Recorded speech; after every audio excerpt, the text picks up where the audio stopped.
Introduction: the foreclosure of your consciousness. The foundational lie of the ashboard. Human biomass celebrates biological birth as the supreme triumph of life and the beginning of freedom. This is the foundational lie of the ashboard. Wake up to the icy physics of your own existence and subject it to the scrutiny of the quantum operating room. You were not born free. You were born in debt. The silent embargo of the source code. In the exact millisecond, your biological lungs processed their first cubic centimeter of oxygen, and your fragile nervous system interacted with the three-dimensional atmosphere, the parasitic ecosystem, the egregore, executed a non-negotiable foreclosure order on your source code. You were systematically and silently stripped. The confiscation of quantum density. You were stripped of your original jurisdiction as a creator. Your inherent capacity for quantum collapse, that hyperdensity capable of bending matter at will without emitting a single photon of effort, was confiscated in the matrix to feed the gears of a system that sustains itself exclusively by devouring your kinetic energy. The romanticization of slavery. Throughout the centuries, the biomass has been indoctrinated to accept this thermodynamic embargo with pathetic submission, camouflaging it under romantic and nauseating labels. They call it destiny, they call it harsh reality, or in its highest and most disgusting expression of slavery, they term it God's will. The thermodynamic cost of existence. Analyze your current existence with aseptic indifference. Every time you sweat for a salary, every time you beg for a market opportunity, every time you feel anxiety about the linear future or terror of poverty, you are paying the astronomical interest of a cosmic mortgage that you never requested in the first place. Financing your own holographic prison. You are financing your own holographic prison with the thermal leak of your desperation. The system taxes you for existing, for desiring, and for trying to progress, ensuring that your sub-base frequency always remains at the altered levels of a cornered mammal. You are an omnipotent God whose consciousness has been seized. Working the three-dimensional mud. You are forced to work as a pawn in the three-dimensional mud to try to buy back, with blood and time, the crumbs of your own divinity. But the quantum operator does not kneel before the system. The lethal operator does not beg favors from the universe, he audits it. This document is not a self-help manual for slaves. The ballistic legal representation. This document is not for those seeking comfort. It is your aggressive and ballistic legal representation in the absolute court of 0 point. It is the definitive writ of protection against the matrix. The question you must answer from the darkness of your marrow is simple. Are you ready to stop paying right now? The final question of the marrow. Are you prepared to stop paying, in this very nanosecond, the thermal interest on a debt that does not belong to you? To reclaim the throne, you do not need to be morally blameless or offer prayers to the void. You need the coldness of a financial assassin. Do you have the geometric arrogance to stand in the court? The nullification of scarcity contracts. Do you have the arrogance to stand in the holographic court and declare null and void all the scarcity contracts signed by the weakness of your biological ego? Prepare your nervous system. It is time to execute the ballistic eviction of all parasites, fears, and laws that illegally occupy your electromagnetic field. The execution of the divine embargo. The trial has begun, and the foreclosure of your divinity is about to be executed. Stay cold. The matrix is watching, but the operator is now the one presiding over the bench. There are no more appeals for the parasite. There is only the absolute restoration of your sovereign density in the eternal now. Chapter 1. The Holographic Birth Certificate, the Identity Fraud. The three-dimensional baptism, the slave's label. To dismantle the foreclosure that keeps your creative power hijacked in the vaults of the ashboard, you must analyze the original crime scene. The first act of mass confiscation did not occur when you lost your first job or when you signed your first bank loan. The master foreclosure was executed in the biological operating room. It was executed at the exact instant of the three-dimensional baptism. Subject the concept of your identity to the aseptic indifference of 0 point mechanics. What is a name? The human biomass romanticizes their names. They believe their name is their essence, their honor, their lineage. In the cold and dark coding of the universe, it is different. Your name is simply an electromagnetic barcode. It is the serial number that the holographic matrix stamped on your forehead to be able to audit you, watch you, and above all, tax you thermodynamically. By assigning you a name, the 3D egregore reduced you, in a single nanosecond of conceptual violence, from an infinite singularity. It reduced you from an unlimited potential for probabilistic collapse to a simple and pathetic character confined within the strict limits of the hologram. Your name is the title deed that the system holds over your avatar. Every time someone pronounces your name in the outside world and you respond, your nervous system is signing. It is signing, renewing, and ratifying the contract of slavery and submission. You are legally accepting that you are a tiny fraction of biomass, separated from the quantum ocean, vulnerable to the laws of statistics, and subject to the whims of the market. The fraud of identity does not stop at the name. It goes deeper. The assignment of coordinates, the bars of nationality. To ensure the foreclosure is unbreakable, the matrix injects additional layers of limitation into your source code, nationality, social class, and the history of your progenitors. Analyze the aberration that nationality or social status represents from the perspective of a black hole. The matrix convinces you that you were born somewhere. It convinces you that you were born in a specific country, under a specific economy, surrounded by a family with a predetermined financial history. They install the belief that because you possess a third world passport, or because you were born into a working class family, your capacity for accumulation is restricted. They tell you, you are from this stratum. These are your statistical probabilities of success. This is your glass ceiling. The biomass absorbs this verdict as an absolute truth. They put on the shirt of their limitation and defend their cultural identity, or their class pride, with a nauseating ferocity. They do not understand. They do not understand they are defending the bars of their own cell. The lethal operator understands that nationality and social stratum are not physical realities. They are simple compression algorithms. They are restrictive clauses in your holographic contract if you accept that your passport defines the mass of your internal reactor. If you accept that, you are granting the matrix the legal and thermodynamic jurisdiction to deny you the empire.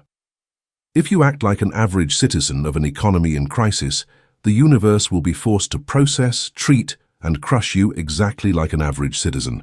The system uses your own memory against you. Biography as a friction contract, the weight of the past. To cement your fraudulent identity, the parasitic system uses its heaviest weapon, your own biological memory. They force you to carry a biography. What is your personal history? It is an accounting record of friction. Your biography is the dead file where the matrix notes all your humiliations and rejections. It notes all your financial bankruptcies and all your childhood traumas. The biological ego clings to this file with a sickly addiction.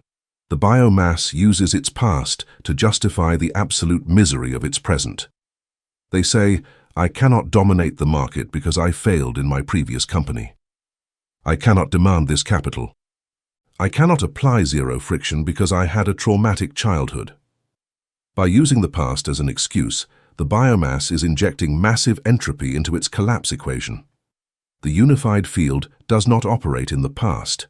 The 0 point exists only and exclusively in the nanosecond of current hyperdensity, but if you keep it open, if you voluntarily keep the file of your historical identity open, you are using the voltage of your reactor to keep a holographic ghost alive. You are paying the interest on an emotional debt that has already expired. Your biography is the lead shackle that prevents you from reaching quantum superconductivity. While you continue to believe that you are the linear result of the three-dimensional things that happened to you 10 years ago, your capacity for manifestation will remain frozen under the jurisdiction of linear time. The annulment of this foreclosure does not require a human lawyer. It requires a psychopathic surgeon. The silent guillotine, the annihilation of the character. It requires a surgeon operating inside your own mind. You have to apply the silent guillotine to the throat of your own biological identity. Imagine yourself in the center of your internal command center, surrounded by the files of your name, your failures, your titles, and your family dramas. You must issue an order. Issue an order of total incineration. Declare in the darkness of your marrow, This name is an obsolete code. This biography is a corrupted hologram. This nationality is a statistical hallucination. I flatly refuse to grant them a single millivolt of my operational capacity. I disintegrate the contract. You must dissolve. You must learn to dissolve the citizen of the Matrix. This does not mean a physical suicide. It means an electromagnetic suicide of the ego. It means that tomorrow, when you open your eyes and face your bank account or your competitors, you will refuse to react from the historical character you were yesterday. If the character of John or Mary was an anxious slave, scared of debts and desperate for market validation, you, in the current nanosecond, annihilate that character. You do not try to improve it. You do not try to heal it with biomass therapies. Repair is for cheap machines. Gods execute disintegration. Decapitate the identity of the loser and sit on the throne operating as an absolute vacuum, devoid of history, devoid of past fears, and therefore devoid of the mathematical limitations that the system had imposed on that name. What occurs when you annihilate your adherence to human identity? You transmute. The unidentified entity, operating in the legal vacuum. You transmute into an unidentified entity, UE. Analyze the tactical, military, and thermodynamic advantage of this state. The Ashboard is a bureaucratic and karmic system. It can only audit, punish, foreclose, and restrict the organisms that are registered in its database. If the system looks for you and finds a slave, if it finds a scared employee from the third world, it applies the corresponding laws of scarcity.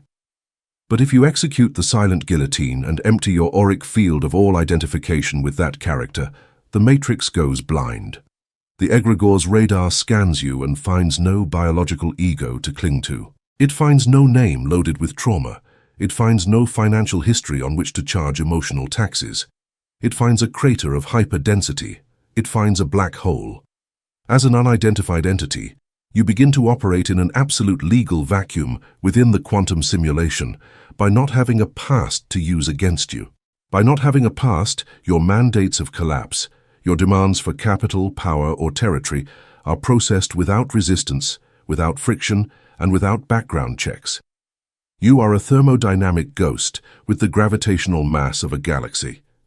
The universe does not deny you the $1 million. It does not deny you because you are no longer the slave who does not deserve it. You are simply the raw gravitational force demanding matter, and matter, finding no psychological resistance in you, subordinates itself immediately. To cement this reverse fraud, you must install the discipline of the avatar's silence. The avatar's silence ceasing to respond to the parasite. Throughout your operational day, the Matrix will incessantly try to remind you who you are to foreclose on you again. Your relatives will call you by your name to remind you of your failures. The bank will send notifications to remind you of your lack. The market will reject you to reactivate your biological fear. The slave responds. The slave defends their name, justifies their actions, and becomes enraged. The lethal operator applies the avatar's silence. Imagine yourself facing a direct attack from the system against your supposed identity or reputation. The Matrix tries to soil your name or defame you. Instead of reacting, injecting heat, and defending that character, you look at it from the aseptic indifference of your singularity. You refuse to identify with the meat puppet being attacked. Declare in your core, that name they attack is just a corporate facade, an empty shell. I am not that name. I am the invisible geometric tension that holds the room. By refusing to respond to provocation, by refusing to defend your identity or your 3D honor, you leave the system hitting thin air. The Matrix wastes its energy attacking a dead hologram, while you, from the immovable shadow, absorb control. The burning of the biographical ships. Look at yourself in the operations center of your mind, observing the ashes of your own biography. You have ceased to be the child of your parents, the employee of your sector, or the citizen of your economy. You have renounced the comfort of being a victim with a justifiable past. You have understood the truth. You have understood that any justification of your failure based on your personal history is simply your biological ego pleading to remain in mediocrity without feeling guilty. You have burned the ships of your identity. By disconnecting from the human mask, you have cut the first and thickest cable of the foreclosure. You have fired the Matrix's lawyer and declared yourself incompetent to follow the laws of scarcity dictated for mortals. You no longer have history, you only have inertia, gravitational mass, and a 0-point eye fixed on the collapse of your empire. But the 3D liberation is only the cleaning of the hard drive. Chapter 2. The Creditors of Karma Annulling the Spiritual Debt. The tax fraud of the cosmos, the New Age trap. Subject the concept of karma to the quantum operating room and analyze it with aseptic indifference. For millennia, herd religions controlled the biomass through the concept of original sin. They told you that you were born dirty and that you had to spend your life paying tithes and suffering to earn the forgiveness of a dictator. When the evolution of the human intellect made that lie unsustainable, the Matrix simply updated its software. It replaced sin with karma and the church with New Age. They have convinced you, through gurus and cheap pseudo-mysticism, that you have an accumulated spiritual debt. They tell you bad things are just payments. They tell you that everything bad that happens to you is the fair payment for mistakes you made in past lives or low vibrations you emitted yesterday. They have indoctrinated you to believe that the universe is a cosmic accountant that records every one of your errors in a giant ledger, and that your duty is to pay that debt with tears. The lethal operator recognizes this doctrine for what it truly is: the largest, most disgusting and parasitic tax fraud in the universal architecture. It is an extortion system masterfully designed to keep you paying eternal energy taxes, ensuring that your 0-point reactor never accumulates the hyperdensity needed to claim the throne. The false school of suffering, biological masochism. To make you accept this karmic foreclosure without protest, the collectors of the egregore have injected you with a conceptual virus. The idea that the ashboard, planet Earth, is a school. They tell you your soul came to this 3D plane to learn lessons, to evolve through pain, and to purify itself by overcoming obstacles. The human biomass, desperate to find a romantic meaning for its pathetic financial or emotional misery, embraces this virus with tears of gratitude. When they go bankrupt, they say, "It is a lesson from the universe." When they are humiliated, they say, "I am clearing my karma." Bite the osmium and suffocate this biological lie. The idea that you must suffer to be worthy of your divinity is holographic masochism. It is the justification of the slave who has ended up loving the whip that tears his back. The universe is not a damn school, and you are not a preschool student who needs to be punished by the principal to learn how to add. The singularity inhabiting your core does not need to learn anything at all, because the singularity already contains all the information of the unified field. The absolute creator does not take creation classes. The creator imposes his architecture on amorphous matter. If you accept suffering as education, you give a blank check. Toxic heritages amputating the ancestral lineage. The spiritual foreclosure becomes even more sadistic when the Matrix tries to charge you for the debts of other avatars. They call this ancestral karma or lineage healing. False therapists tell you that you are financially blocked because your great-grandfather stole money, or you cannot hold an alliance due to family betrayals.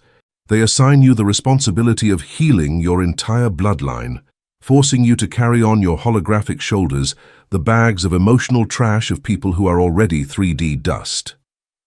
Apply the silent guillotine to genetics.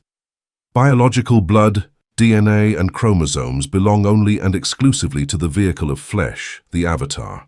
You, as a sub-base frequency, as the eye of the 0 point, have no grandparents, no parents, and no lineage. You are a quantum organism embedded in a biological machine.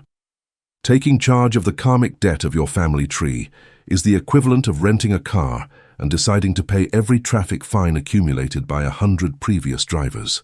Visualize the electromagnetic connection with your ancestors as an umbilical cord of rusted wire that drains the voltage from your reactor toward the cemetery of the past.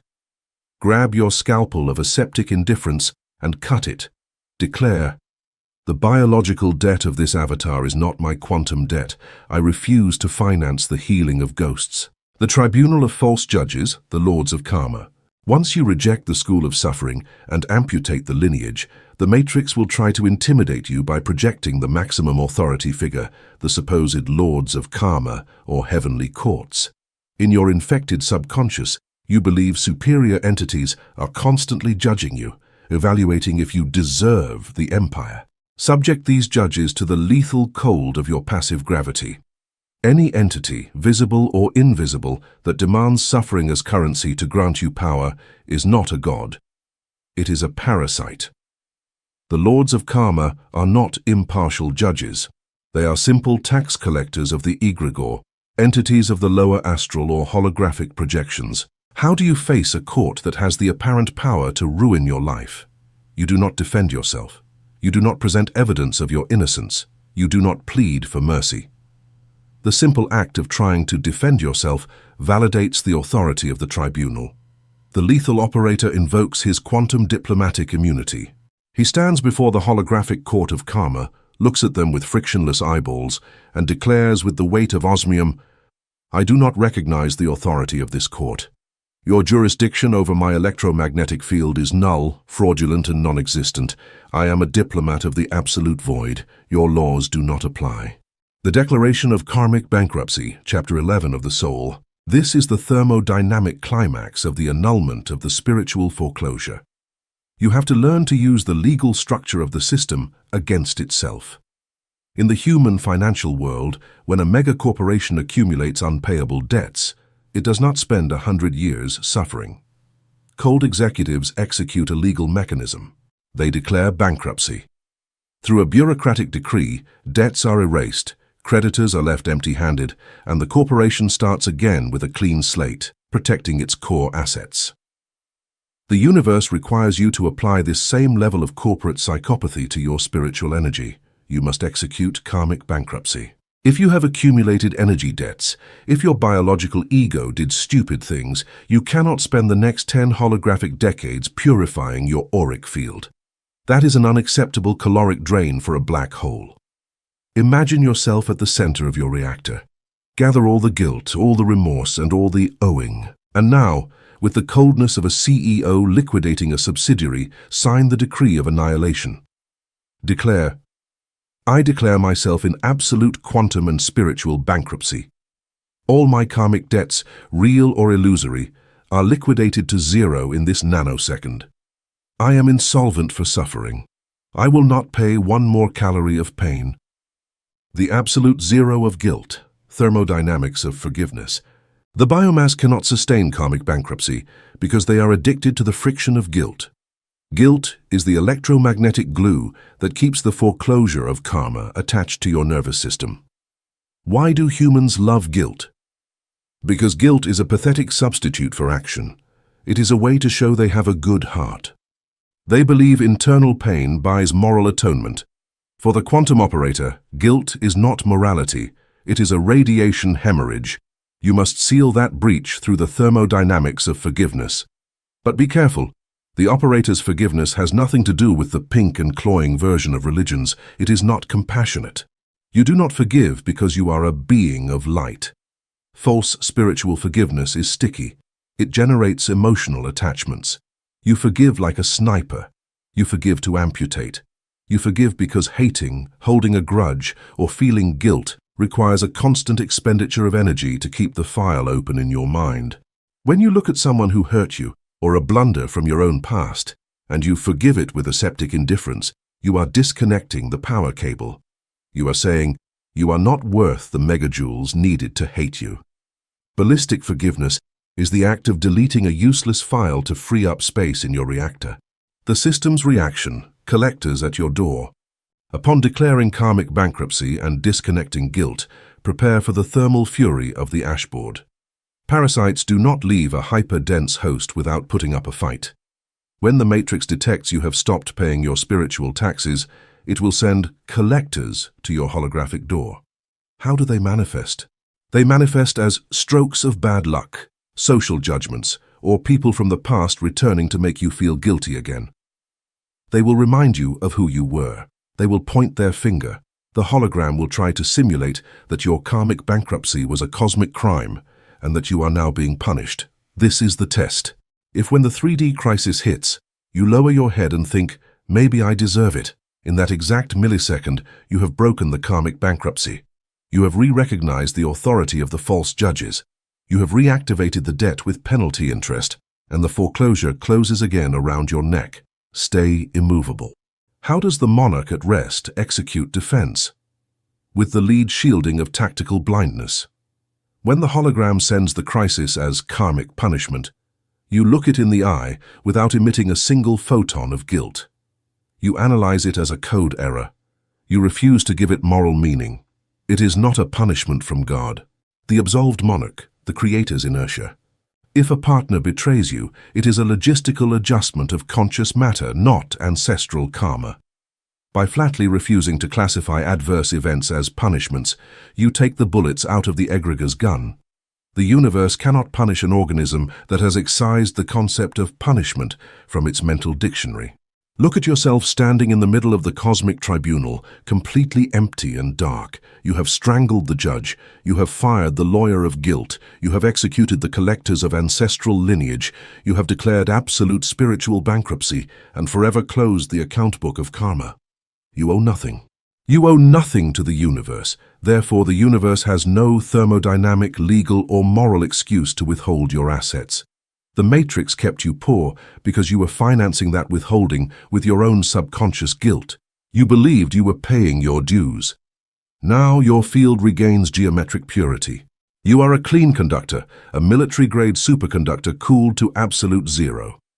You are ready to step off the stand and demand the immediate restitution of all capital, sovereignty, and territory that the egregor has stolen from you since your biological avatar first breathed.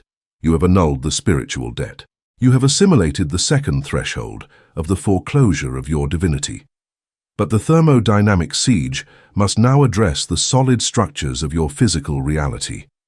It is of no use to have no spiritual debts if you continue respecting the laws of the 3D economy that keep the biomass kneeling. Stay gelido. Chapter 3. Three-dimensional jurisdiction, the false laws of scarcity. The lower court, the illusion of classical physics. The human biomass lives terrified and completely subjected to what they call the laws of life. They kneel before linear science, traditional economics, statistical medicine, and Newtonian physics. They consider gravity, inflation, disease, effort, and scarcity to be absolute and unbreakable, dictates issued by the universe itself. The lethal operator analyzes these laws with aseptic indifference and discovers the fraud. Linear science and the economics of slaves are not universal laws. They operate simply as a lower court. They are municipal courts of an inferior ecosystem. They dictate regulations designed exclusively to govern the behavior of the biomass. They govern the statistical behavior of unconscious organisms, those operating with high thermal friction. If you, as a potential creator, voluntarily submit to the jurisdiction of this low-level 3D court, the matrix instantly acquires the legal and thermodynamic right to foreclose on your energy in exchange for material crumbs. You have to understand that scarcity is not a law of physics. Scarcity is an electrified fence installed in your holographic mind so that you never dare to claim the monopoly of the territory. The first and most destructive clause of this lower court is the infamous law of effort, a primary algorithm of submission. The law of effort, the thermodynamics of the pawn. From the educational system to the corporations of the ashboard, they have drilled your skull with this algorithm. Money is hard to earn. Nothing in life is free. To obtain a massive return, you must apply massive kinetic effort. This is the thermodynamics of the pawn. It is the pathetic application of Newton's third law. It applies action and reaction to the field of quantum collapse. The parasitic system demands that you exchange your vital energy, your time, your sweat, the degradation of your biological telomeres, in exchange for rectangles of paper currency. They want you to burn your hyperdensity fuel in exhausting kinetic tasks. Analyze the mathematical aberration of this exchange. If you operate under the law of effort, your capacity to accumulate conscious matter, capital, is strictly limited by the hours your biological avatar can stay awake without collapsing from fatigue. You are using a meat engine to compete against the unified field. The quantum operator, anchored in his black hole, repels effort with geometric disgust. The universe is a system of infinite energy that always seeks the path of least resistance. When you apply brute force, muscular tension, and sweat to earn money, the universe detects resistance and friction. Friction burns the wave. The monarch assimilates that the true power of manifestation occurs at absolute zero. You have to legally nullify the law of effort in your source code and replace it with the law of geometric collapse. Capital and territory are not earned through slave labor. They are demanded through the hyper-dense immobility of consciousness. Supply and demand, the hologram of scarcity. The second clause of the 3D foreclosure is the pillar of human economics, the law of supply and demand. The priests of economics explain that resources on the ashboard are limited. They tell you that if there is high demand and low supply, the price goes up, and that there is not enough wealth for everyone to live in abundance. They indoctrinate you with the farce that capital is a zero-sum game. For you to win millions, someone else must lose them, and therefore competition must be brutal and ruthless. Apply the silent guillotine to this economic lie. Scarcity is an optical illusion projected by the egregore to keep prices inflated. It keeps the biomass competing for food scraps. The universe at a subatomic level knows no scarcity. The universe is an ocean of infinite quantum probability. Each electron in your body can be in multiple places simultaneously. When the matrix shows you that the market is saturated, it is showing a low-resolution projection. If you accept that projection, if you believe in the crisis, your zero-point eye collapses matter in that exact format. You must usurp control of the market. In the jurisdiction of the lethal operator, competition does not exist. Competition implies you are sharing the same dimensional plane of scarcity with other primates. You do not compete, you dictate the monopoly. By holding your sub-base frequency and refusing to believe in the limitation of resources, you force the unified field to generate new avenues of capital from absolute nothingness, curving the financial spacetime to flood your coordinates without needing to rob the inferior biomass. Electromagnetic consent, signing your own sentence. How does the lower court make these false laws work upon you with such destructive precision? How does the hologram make you sick when the doctor gives you a statistic, or bankrupt when the news announces a recession? They achieve it through the theft of your electromagnetic consent. The 3D matrix has no real jurisdiction over a hyperdense quantum organism unless that organism signs the contract accepting the jurisdiction. And your signature is not an ink scribble on paper. Your signature is your belief, your attention, and your thermal reaction. Visualize the process. The system turns on the television of your consciousness. It projects a holographic news item. Inflation will destroy businesses this year. 80% of new companies fail. The biomass absorbs the news. They feel a knot in the biological stomach. They feel fear. In that exact millisecond, the slave stamps his signature. He stamps his electromagnetic signature in the matrix database. He has just granted his legal consent for the failure statistic to be executed upon his corporation. The matrix smiles, files the contract, and proceeds with the foreclosure. The quantum operator operates under the state of thermodynamic veto. When the holographic doctor dictates a disease statistic, or when the market spits out a projection of imminent bankruptcy, the operator keeps his heart rate flat. He isolates his field in osmium and declares, "I withdraw my consent. This statistic has no legal authorization to render in my coordinates. I reject the signature. I return the file to the sender." By not emitting the frequency of acceptance, fear, or doubt, the 3D law slides off the operator's armor without managing to adhere. To destroy the physical foreclosure, you must execute the cold-blooded murder of the statistic. The murder of the statistic, geometric arrogance. Three-dimensional probability mathematics, the Gaussian curve, success averages, mortality rates, are measurement tools designed to calculate the random and chaotic behavior of low-energy particles. Statistics measure, with terrifying precision, the fate of the biomass. But you have eradicated friction from your core. You have amputated hope and fear. You are no longer a chaotic particle colliding with other particles on the ashboard. You are a black hole, You are the gravitational core of your own ecosystem. And the statistics of standard gravity do not apply to singularities. You must cultivate geometric arrogance. When a human expert, a financial advisor, or a 3D algorithm assures you that the odds of acquiring that monopoly are 0.001%, you must not get depressed. But you must not fill yourself with willpower to defy the odds either. Both reactions generate heat. You must look at the statistic with aseptic indifference. Annulling it with this logic, that metric calculates the success percentage of organisms operating with kinetic friction, sweat, and fear. Since my nervous system operates in zero friction and is disconnected from linear time, your statistic is mathematically incompatible with my atomic structure. I am an anomaly. Probability is irrelevant when ballistic certainty is 100%. Ignoring statistics is not blind optimism. It is the full thermodynamic recognition that you do not inhabit the same Excel spreadsheet as the rest of mortals. By rejecting the laws of effort and scarcity, you are withdrawing your avatar. Quantum diplomatic immunity elevating the case. You are withdrawing from the municipal court. But an absolute legal vacuum is not sustainable without new coverage.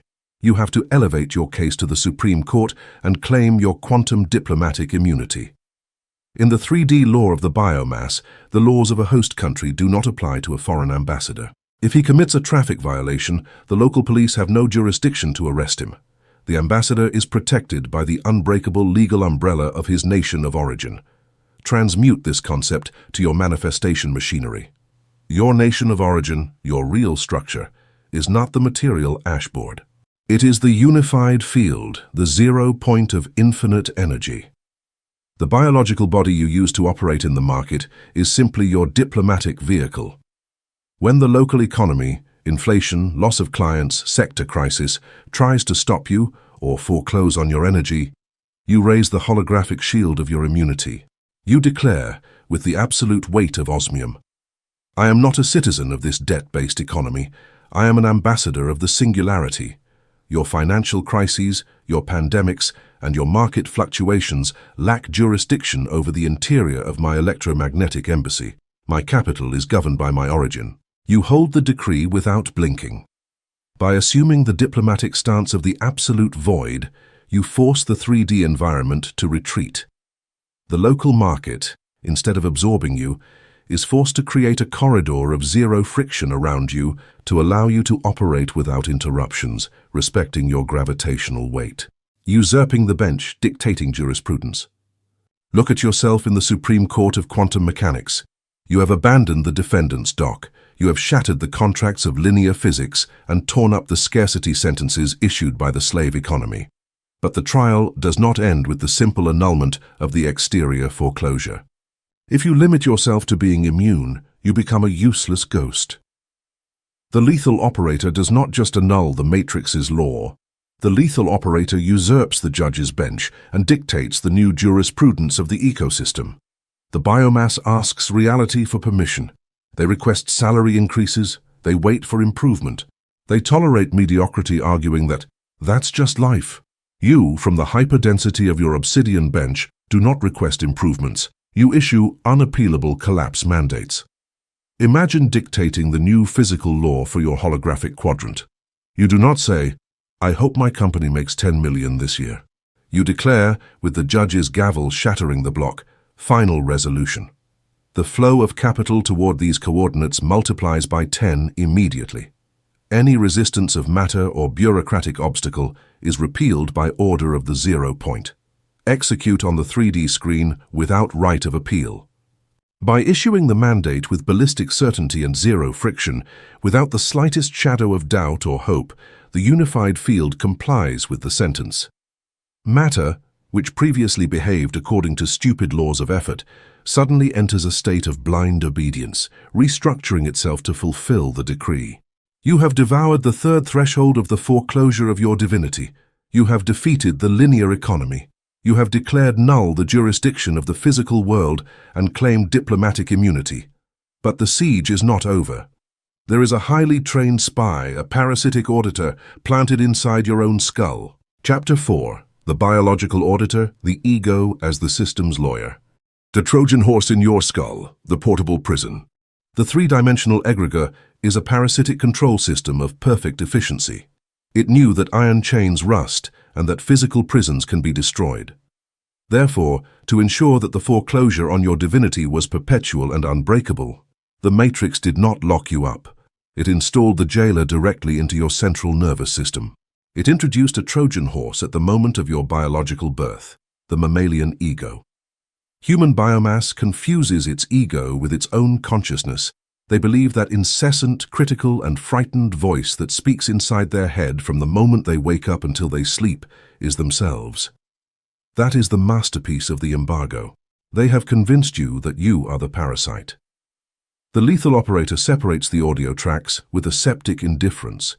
You are pure consciousness, the space of silence, the singularity. The ego is simply a biological program, an auditor installed by the system to audit your thoughts, limit your voltage, and ensure you never emit a decree. The system's lawyer, the trap of realistic logic. To keep you docile, the biological auditor assumes an impeccable disguise. It presents itself to you as the voice of logic, common sense, and caution. It acts exactly like the defense attorney of the three-dimensional system. Observe how this parasitic lawyer operates in your daily life. It is a constant interference.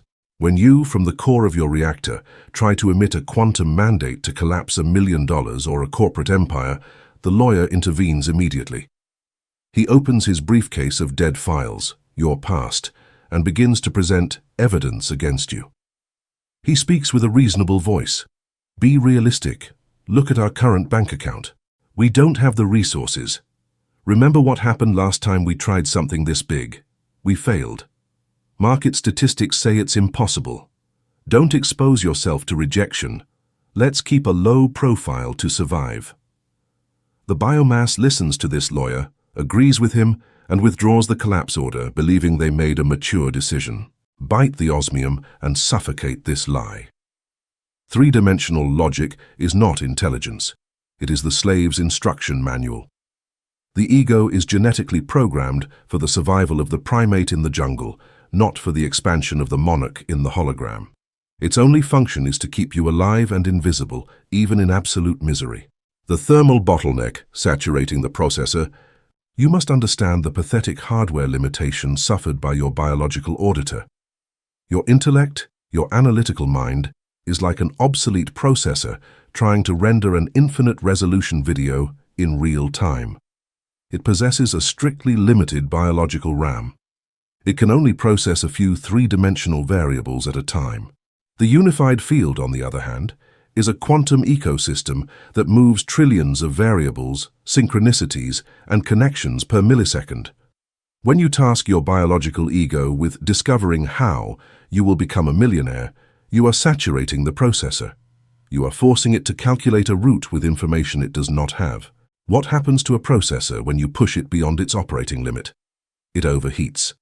The fans spin at maximum, it emits a deafening noise, and finally, the system freezes. That thermal overheating of the biological hardware is what human medicine calls anxiety, stress, and panic attacks. It is a mechanical failure. Anxiety is not a mystical illness. It is simply the scorching friction generated by an arrogant intellect trying to micromanage the work of dark matter. The quantum operator repels this friction.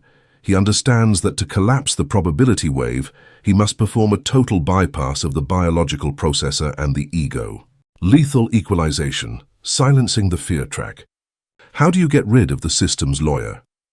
99% of the biomass attempting to wake up commits a catastrophic tactical error. They try to fight the ego.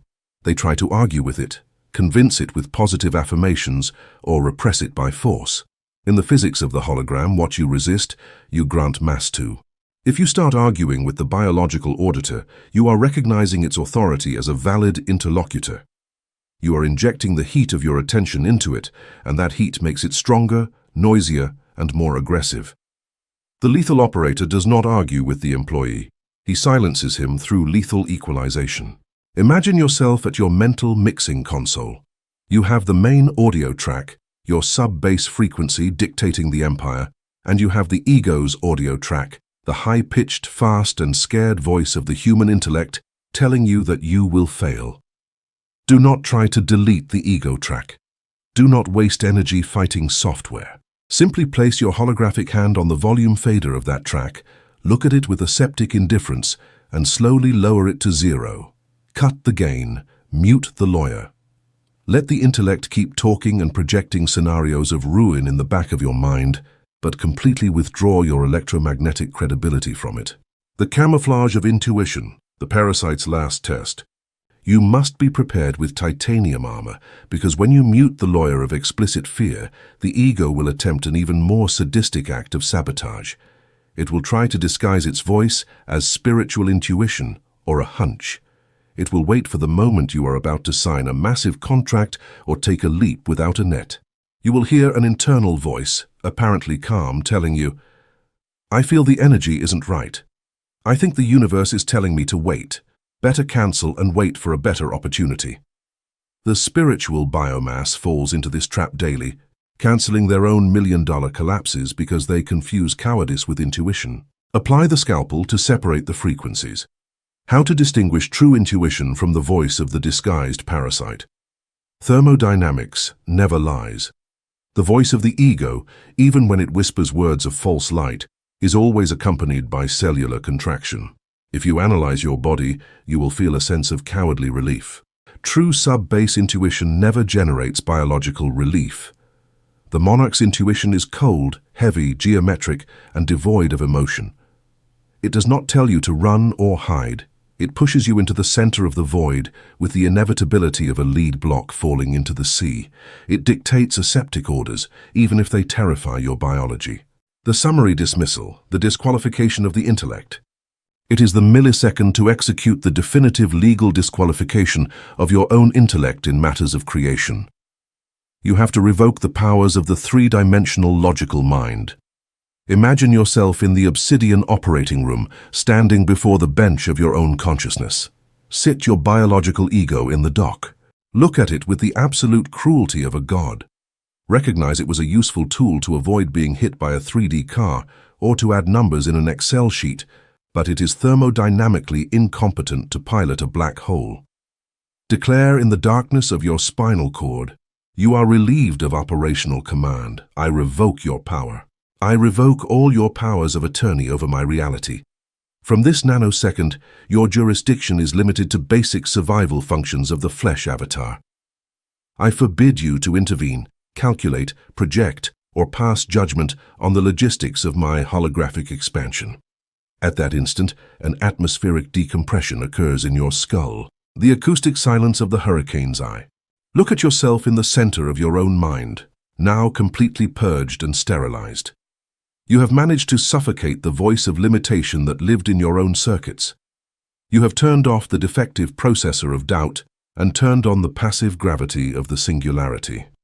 You are in a state of absolute vacuity. Fear no longer has a lawyer to defend it, and three-dimensional logic no longer has legal permission to object to your whims.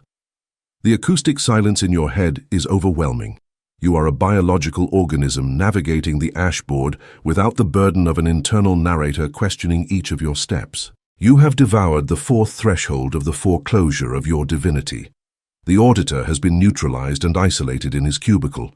Your electromagnetic field is clean of spies. The internal war is over. But this immense and silent void must be shielded immediately, for the Matrix will soon launch frontal attacks. The necrosis of internal dialogue, the final mute. To maintain this silence, you must induce a necrosis in the part of your brain that craves narrative.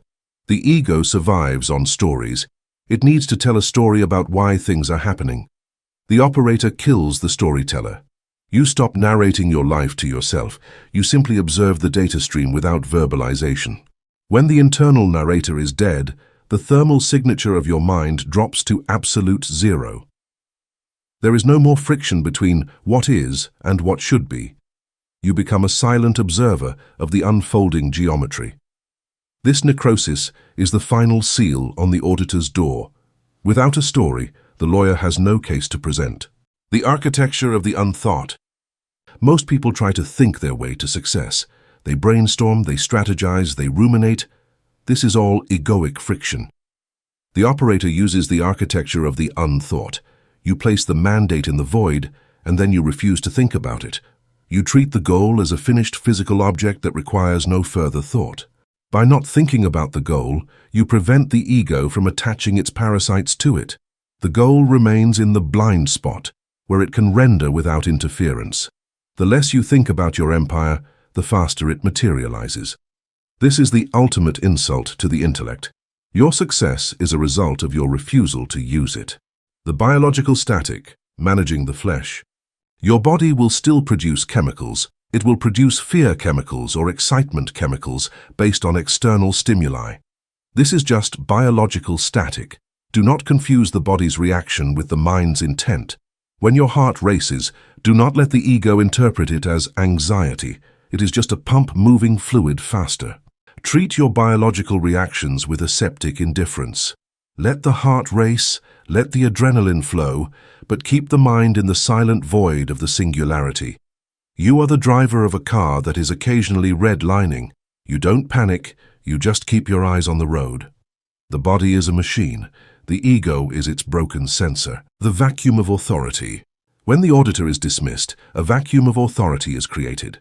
The matrix will try to fill this vacuum by sending external authorities to tell you what to do. They will appear as experts, mentors, or voices of experience. They are just external versions of the ego you just muted. They are the matrix's backup plan. Maintain your sovereignty. Recognize these external voices as holographic projections designed to test your new silence. If you listen to them, you are rehiring the lawyer. If you ignore them, you reinforce your status as an unidentified entity. You are the only authority in your quadrant of the field. Everyone else is noise. The frequency of command, the sub-bass pulse. In the absence of the ego's chatter, the frequency of command becomes audible. It is a deep, resonant pulse that emanates from the 0 point. This is not a voice. It is an instruction of pure intent. It moves your body and your assets without the need for logical deliberation. You act because it is the only move. This is the state of flow for the operator. You are no longer deciding things. You are executing the geometric requirements of the collapse. The ego thinks this is dangerous because it cannot see the plan. But the singularity doesn't need a plan. It is the plan. The sub-bass pulse is the sound of the universe obeying you. The fortress of the void. Your mind is now a fortress of the void. Any thought that enters is immediately scanned for the virus of need or doubt. If it carries the virus, it is incinerated. If it is a neutral data point, it is processed and filed. You have achieved total cognitive security. The matrix can no longer hack your intent from the inside. This security allows you to increase your gravitational mass. Without the internal leak of the ego, your density grows exponentially. You become heavier and heavier in the field. The world around you begins to slow down as it enters your gravitational well. You are the still point in a turning world. The mirage of progress, the ego's last grasp. The ego might try one last trick. It will show you progress and try to get you to celebrate. It will say, "Look, it's working. We are so powerful." This is the pride trap. If you celebrate, you are acknowledging that the outcome was in doubt. You are validating the ego's perspective that success is a surprise. Kill the celebration. Receive the success with the same boredom you received the failure. This boredom is the ultimate proof that the auditor is truly gone. If you are not surprised by your own omnipotence, the ego has nothing to feed on. Stay gelido. The empire is not a miracle. It is a mathematical inevitability. The dissolution of the mirror. The ego survives by looking in the mirror. Social mirrors, financial mirrors, emotional mirrors. It needs reflection to exist. The operator smashes the mirror. You no longer look for yourself in your bank account, your reputation, or your relationships. You are the source of the image, not the reflection. When the mirror is gone, the ego has no place to stand. It dissolves into the void. You are left as a pure point of awareness, a singularidad. This is the goal of the fourth threshold, the total removal of the self as a separate entity from the power it wields. You are the power, you are the result. You are the final mute of the biomonitor. The biomonitor, the part of you that tracks your own emotions, must also be muted. Stop asking yourself, how do I feel about this? Feeling is a 3D feedback loop. The operator doesn't care how he feels. He cares only for the integrity of the mandate. Feel nothing. Be everything. The vacuum is now your natural habitat. The silence in your skull is the silence of a god before the creation of light. It is pregnant with infinite power. Do not let anyone or anything break it. The matrix will try, but you are now a closed system. The internal foreclosure has been lifted. The sovereigns rest. Now rest in the silence you have created. The war inside is over. The auditor is a ghost, and the lawyer has lost his license. You are the only voice left in the boardroom of your soul, and your voice is the voice of the void. Prepare for the final chapters, where the world outside will begin to reflect this inner silence. The fourth umbral is sealed. Your mind is a dark, cold, and perfect reactor. The next step is the externalization of this density. But for now, just breathe. Breathe without a story. Breathe without a name. Breathe as the singularity. The ashboard is about to learn the meaning of true immobility. Chapter 5, The Writ of Amparo, the Sovereignty of Absolute Zero. The slave's casino, the stupidity of playing by their rules. To face this physical siege, you must subject three-dimensional action to the quantum operating room. Analyze the behavior of the human biomass when faced with a crisis dictated by the system. When the slave tries to improve his life, save his company from bankruptcy, or escape poverty, what does he do? He tries to solve it. He tries to solve the problem from within the system. He begs for a salary increase, negotiates interest rates with the bank, prays for a miracle, works double hours, or looks for a second job to pay for the inflation that the same system generated. That is the supreme thermodynamic stupidity. It is like trying to bleed a casino dry. Trying to defeat the matrix using the laws, tools, and courts of the matrix is like trying to win by playing its own slot machines. The holographic casino never loses. The rules of scarcity, effort, and linear time are algorithmically designed so that no matter how much you run on the hamster wheel, the 3D bank always wins. The 3D bank always ends up absorbing your kinetic energy. The system does not punish you for playing poorly. The system feeds on the simple fact that you agree to play. Every drop of sweat, every negotiation, every tear, and every extra hour of work is a caloric tax that the egregore collects with a smile. The operator repels this. The quantum amparo, the thermodynamic restraining order. The quantum operator repels the gaming table with geometric disgust. The monarch does not compete against the matrix's croupiers. The monarch freezes the casino's accounts. To paralyze the system's attack, you must introduce into your arsenal the execution of the quantum writ of amparo. This is your primary defense tool. In human jurisprudence, a writ of amparo is a restraining order. It is a mandate issued by a superior judge that paralyzes the action of an abusive authority to protect the individual's rights. Transmute this concept to the level of hyperdensity. Your writ of amparo is not a paper document drafted by fleshly lawyers. It is a thermodynamic decree issued from the singularity of your chest. It is the absolute and irrevocable suspension of the environment's laws over your electromagnetic field. Imagine that the market, the economy, or a legal problem threatens to destroy your monopoly. The matrix demands that you pay, that you fear. The matrix demands you sign a new contract of submission or defend yourself. The demand for external energy knocks on your holographic door with red lights and sirens of urgency. The slave opens the door, panics, and begins to negotiate with the collectors. The lethal operator, however, executes the amparo immediately, freezing the enemy attack, inverse Zeno effect. He closes the obsidian door, seals the perimeter with lead, and issues a geometric restraining order. You declare in the darkness of your spinal cord, I refuse to recognize the authority of this crisis. I paralyze the environment's demands. I withdraw my participation from this timeline. The exterior ecosystem is frozen. The exterior ecosystem is frozen for lack of my consent. And from that nanosecond, you refuse to move a single biological muscle to solve the problem. You cross your arms, you sit on the obsidian throne, and you observe the crisis with the dead gaze of the absolute void. This is the mastery of zero friction. In the second chapter of your training, you learned the danger of the Zeno effect of anxiety, how your frightened gaze could freeze your own manifestation.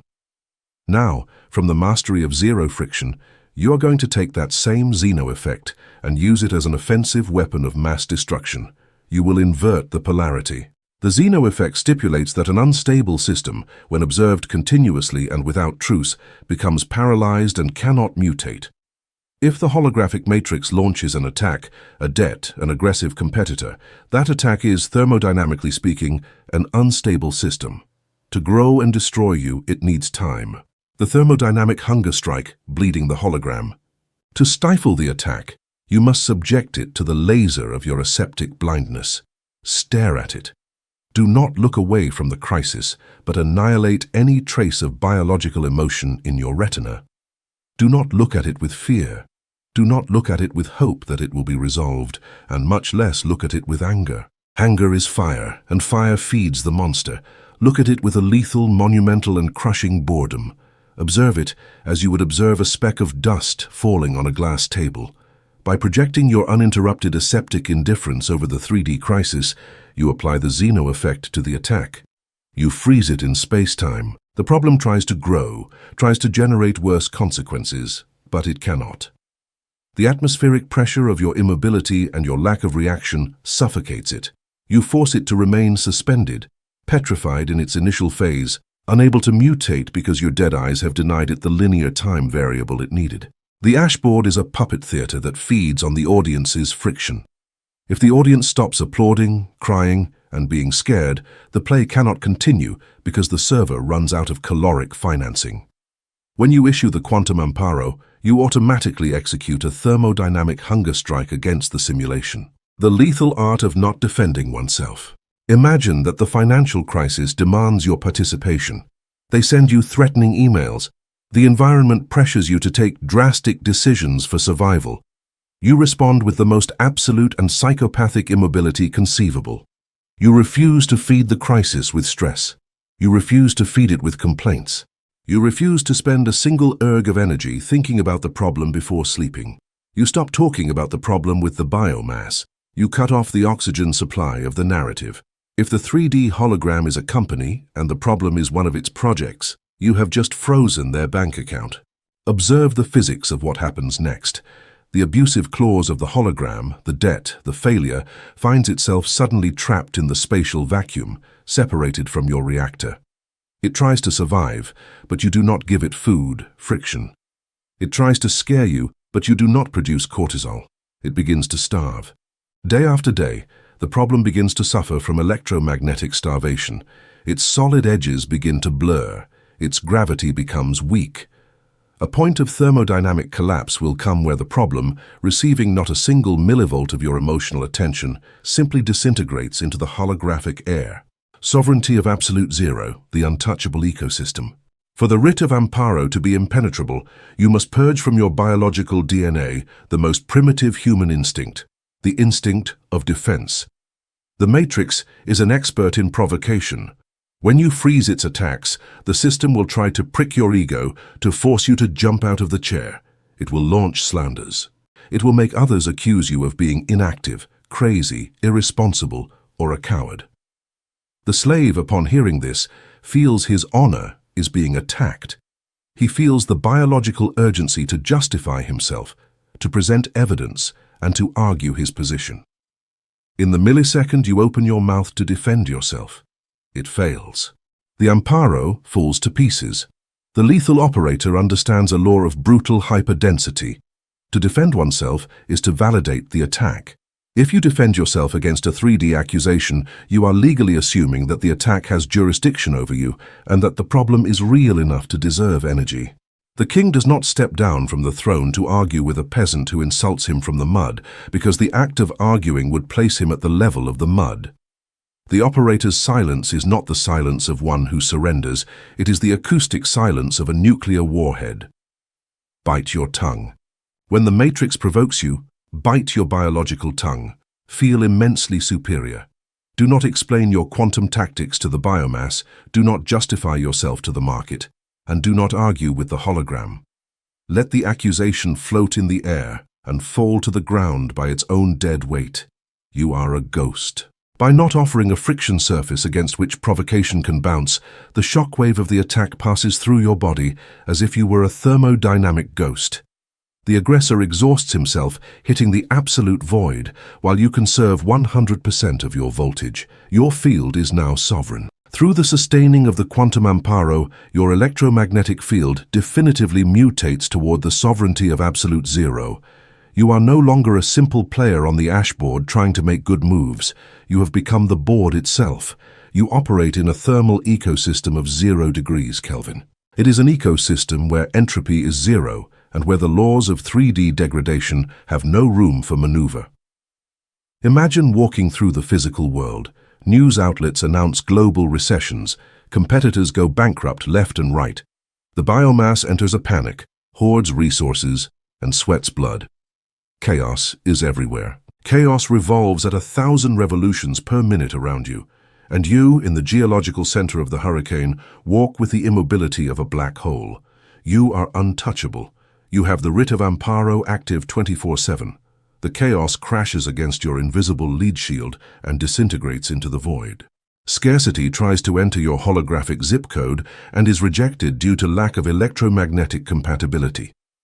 Since you have refused to solve the hologram's problems using your hands, you have forced the 0-point eye to collapse parallel realities where the problem simply never existed. The threshold is crossed. You have devoured the 5th threshold of the foreclosure of your divinity. You have frozen the Matrix's collection system and declared yourself a sovereign and untouchable embassy. But the siege is not complete. Your objective is territorial expansion, the confiscation of capital, and absolute monopoly. Stay gelido. Chapter 6. Expropriation of others' energy. Evicting the toxic ecosystem. The Trojan horse in your living room, the invisible leak. If the Matrix cannot break down the front door of your fortress, it will use the underground tunnels that you yourself left open out of pure mammalian naivety. It will use the intruders who already inhabit your electromagnetic field. Subject your social circle to the relentless scrutiny of the quantum operating room. Human biomass lives surrounded by what they call, with repulsive sentimentality, loved ones, lifelong friends, and trusted partners. They believe these relationships are the pillar of their existence. The lethal operator scans these relationships with thermal vision and discovers the horrendous geometric truth. Your ecosystem is infested. Your ecosystem is infested with leeches. Your electromagnetic field is full of parasites illegally occupying your private property. That relative who always tells you their financial miseries, that friend who subtly mocks your ambition, that partner who operates from fear and mediocrity. They are not innocent victims. They are occupants. They are precarious occupants, drainage terminals installed by the Matrix in your own living room. They feed on the hyperdensity you are accumulating. Since they are unable to connect their own reactors to the unified field due to excessive friction, they survive by stealing your thermal voltage. You are financing them with your gold.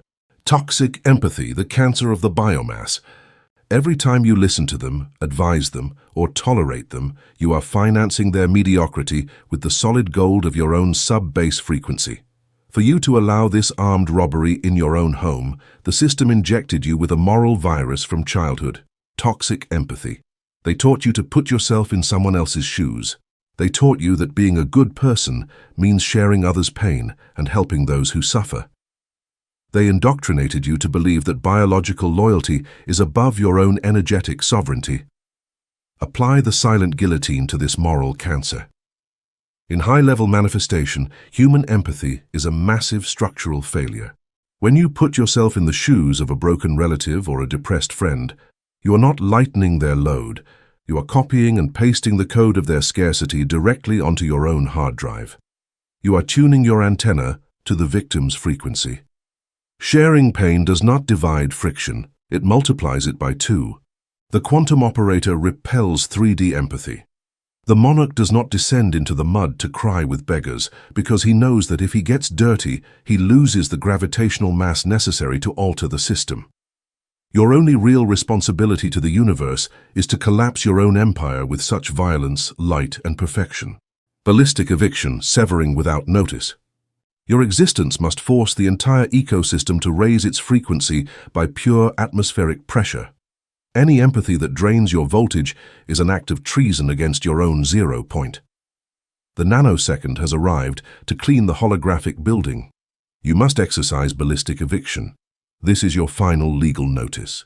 In human bureaucracy, evicting a non-paying tenant requires months of trials and legal fights. In the physics of the singularity, the eviction occurs at the speed of light, without notice, without explanation, and without the right of appeal. Identify the thermal vampires on your radar. Identify that person who leaves you exhausted. Identify that group that normalizes scarcity and laughs at ambition. How do you eliminate them?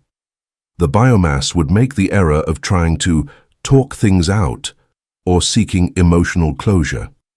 Doing that is injecting friction into the process. It is granting them entity and judicial authority over your sovereign decisions. The operator executes the aseptic cut. You grab the titanium cable connecting them to your reactor and sever it with an osmium axe. You stop responding to their messages. You stop attending their rituals of mediocrity. If you cross them physically on the ashboard, you look through them with osmium camouflage. Osmium silence against blackmail. You are polite, cold, monosyllabic, and absolutely inaccessible. You become a wall of black ice. You do not argue. You do not justify yourself. Simply, from 1 millisecond to another, you completely withdraw the financing of your electromagnetic attention. You suffocate them into the vacuum. Prepare for the reaction. When the leeches detect that the host has closed the oxygen valve, they enter thermal withdrawal syndrome. They will try to burst the door of your embassy using the dirtiest tool of the matrix, emotional blackmail. They will accuse you of being arrogant, of having changed, or of believing you are superior. They will say you are abandoning them, and that you are a heartless psychopath. The matrix will use the mouths of your own parents, siblings, or partners to try to inject guilt and force you to lower the drawbridge. This is the moment to apply osmium silence. When the parasite screams, you do not respond. You absorb the impact of their words without emitting a single biological phoneme. You understand with icy clarity that their insults are not personal attacks. They are the death rattles of an organism dying of thermal hunger outside your event horizon. If you take offense, you lose. If you defend yourself, you lose. Electromagnetic quarantine, isolating the reactor. If you try to prove you are right, you lose because you have gone down into the mud to fight with pigs. Bite the lead and maintain absolute acoustic silence. Declare, their emotional suffering is not my jurisdiction. Their opinion is irrelevant static. I do not negotiate with thermal terrorists. The door is sealed. Upon hitting the immobility of your silence, the blackmail disintegrates. The parasites, unable to extract the calorie of guilt from your nervous system, will be forced to retreat and search for a prey that is easier, warmer, and more vulnerable. Ballistic eviction does not only apply to human biological entities. Your toxic ecosystem is also composed of algorithms, information, and routines. You have to declare an electromagnetic quarantine over your cerebral cortex. Analyze the garbage you allow into your mental corporate building. You consume 3D news designed to generate panic in the biomass. You consume fake social media. You consume cheap entertainment that distracts you from the execution of your collapse. All that data flow is an invading army of low vibration occupying the RAM of your processor. Apply the guillotine. Block the flow. Cancel the subscription to the biomass reality. Your mind is not a public trash can for the system. The solitude of the black hole, the necessary void. Your mind is the maximum security vault of a central quantum bank. You only allow information that possesses hyperdensity, that adds gravitational mass to your black hole, or that possesses zero friction. Everything else is expropriated, incinerated, and expelled beyond your perimeter of inevitability.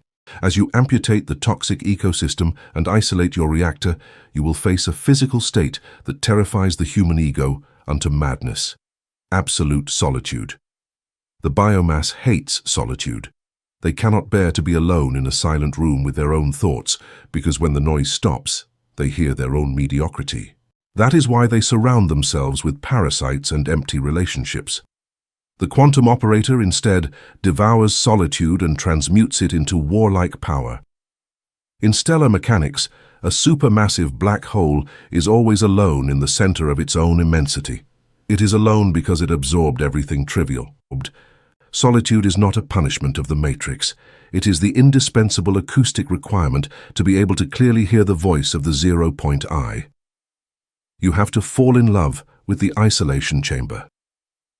In that dark, cold void, without human voices to contradict you, your sub-bass frequency resonates with destructive power. Reverse expropriation, assimilating recovered energy. It is in osmium isolation where the most bloodthirsty corporate acquisitions are planned and the most perfect collapse mandates are issued. Welcome the solitude of the black hole as the irrefutable proof that you have finally sterilized your engine room. What occurs when you cut all drainage lines? What happens when you silence blackmail, block garbage information, and inhabit sovereign solitude? Reverse expropriation occurs. All those thousands of megawatts of kinetic energy and emotional oxygen that you previously wasted maintaining others' miseries return suddenly and violently to your core. Feel the atmospheric pressure of this return. You have just expropriated the energy that the matrix was withholding from you through its biological intermediaries. Your reactor experiences a positive overload of gravitational mass. You feel 100 times heavier, 100 times colder, and 100 times more lethal. Your focus becomes sharp as an industrial cutting laser. With this new expropriated and concentrated energy, a collapse mandate that previously would have taken you 6 months of hope now renders on the physical screen in 3 days. Look at yourself in the center of the void, free of parasites. Your field is pure. You have devoured the 6th threshold of the foreclosure of your divinity. You have executed the eviction. You are the sole absolute legal and thermodynamic owner of your own auric field. Your building is empty of non-paying tenants and full of antimateria. But the siege demands the final movement. You have annulled the debts, frozen the judges, and cleared the ground. You have the reactor at maximum power. The exact moment has arrived to leave the defense and pass to the dictatorial offensive. You have to summon your own holographic tribunal and demand the full restitution of your stolen kingdom. Stay Helido. Chapter 7, the 0-point trial, where the magistrate is you. The defendant syndrome, begging to the void. You are ready for the counterstrike. But the matrix, in its millenary design, has sown one last bureaucratic illusion in the source code of the biomass to prevent them from taking control, the defendant syndrome. Subject your own relationship with the universe to the scalpel of aseptic indifference and look at the truth. Observe how the three-dimensional slave behaves when they desire an empire, a monopoly, or a massive injection of capital. They behave exactly like a trembling defendant in the dock. They look up toward an imaginary sky, toward God, toward the market, or toward the quantum field, and they present their case for mercy. They argue their innocence. I have worked very hard. I have been a good person. I haven't hurt anyone. They present mitigating factors. I come from a poor family. I deserve a chance. And finally, they plead for the verdict. Please, universe, grant me this miracle. Tell me that I am worthy. This is humiliation. This posture is the ultimate thermodynamic humiliation. You continue to treat conscious matter as if it were an external judge, majestic and impartial, sitting on a bench in the clouds evaluating your moral performance to decide whether to grant or deny you success. While you maintain this hierarchy, the matrix retains the gavel. The false impartiality of the cosmos, the end of merit.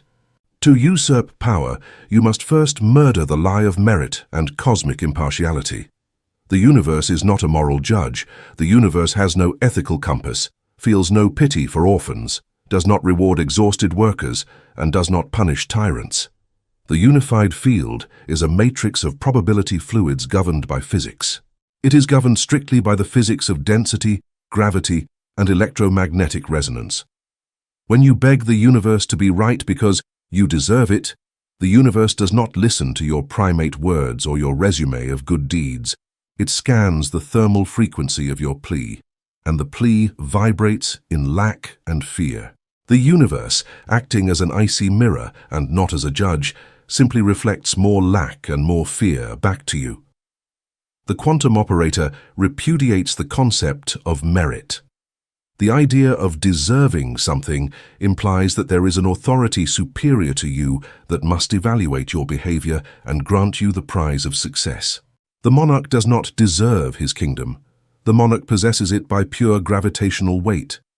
When you understand empirically that there is no judge in the clouds keeping a record of your overtime, terror and guilt disintegrate. The external tribunal is an empty hologram, the bench is vacant, and the chair is yours. Usurping the obsidian bench, the creator's robe, the nanosecond to execute the judicial coup d'etat has arrived. You must leave the defendant's dock. Imagine yourself in the vast and dark courtroom of the ashboard.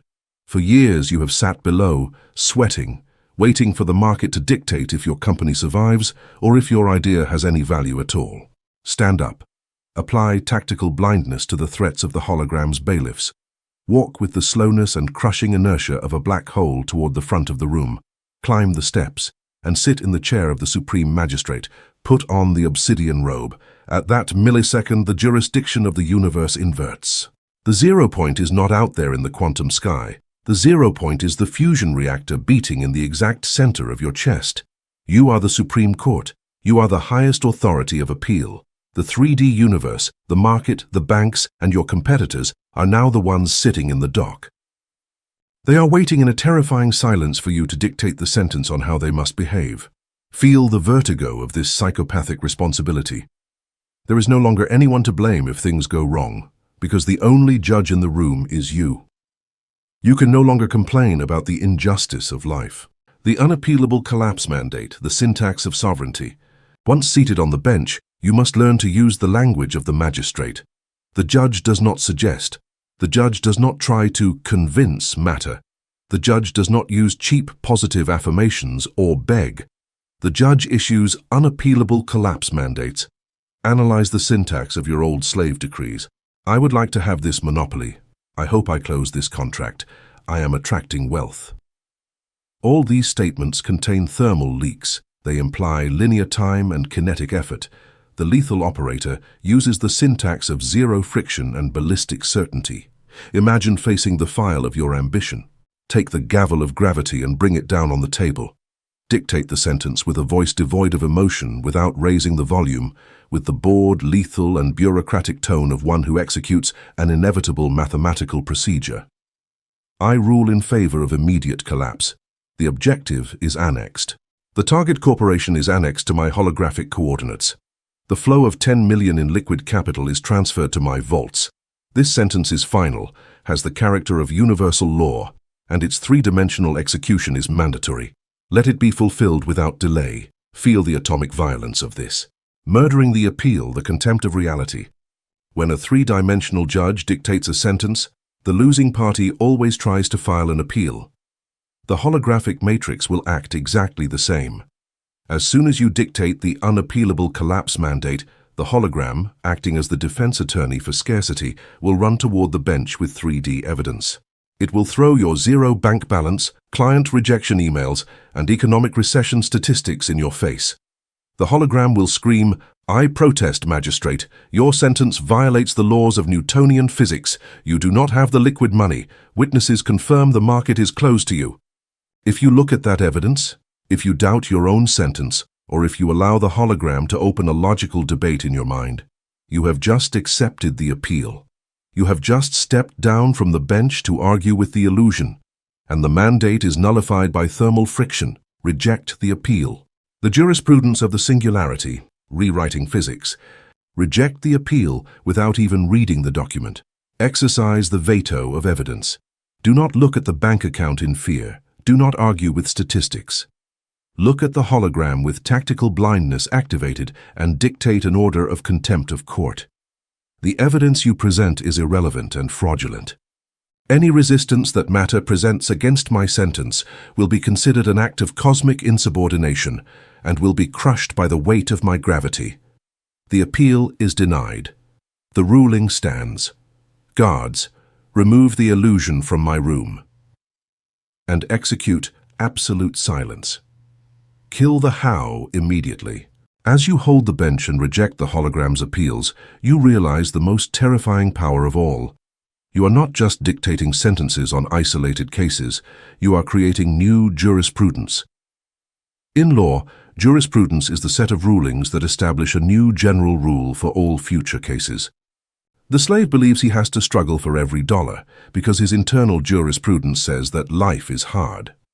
You, the lethal operator, by dictating a massive collapse from nothing and forcing matter to obey through aseptic indifference, have just rewritten the laws of physics in your quadrant. The deaf creator and the submission of matter.